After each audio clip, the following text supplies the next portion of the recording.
మాకు ఇంతకు ముందు ఇల్లు లేదండి, పెంకుటిల్లు ఉండేది. మేము చాలా ఇబ్బందులు పడ్డాము. ఇప్పుడు ఇందిరమ్మ పథకం ఇల్లు వచ్చింది కాబట్టి మేము ఇల్లు కట్టుకోగలిగాము. మాకు కూడా ఒక ఇల్లు ఉంది అని చెప్పుకోవడానికి గర్వపడుతున్నాము. ఈ కాంగ్రెస్ ప్రభుత్వం వచ్చిన తర్వాత అన్ని మంచి మంచి పనులు జరిపిస్తున్నారు సీనన్న గారు.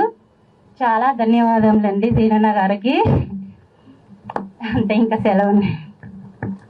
థ్యాంక్ యూ అబ్బా నీలమ్మ గారు. ఇక్కడ ఎంతమంది పిల్లలక? పిల్లలు ఎంతమంది? 4 పిల్లలు మాకు.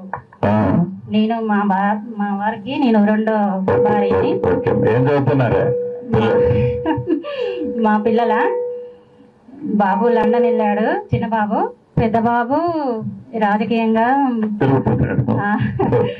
Chanakya strategy channel నడుపుతుంటారు. ఒక పెద్ద పాప, చిన్న పాప ట్రిపుల్ చేసింది, కరెంట్ డిపార్ట్మెంట్, ఇప్పుడు జాబ్ చేస్తుంది. ఇప్పుడు మీ వల్ల మేము ఇల్లు కట్టుకున్నాం, ఇందిరమ్మ పథకం కింద ఇల్లు కట్టుకున్నాము. మీకు చాలా ధన్యవాదాలు. మీరు ఇంకా ఎన్నో పనులు చేయాలి, ఈ ప్రభుత్వం ఇలాగే నడవాలి అని కోరుకుంటున్నాము. నమస్కారం అండి.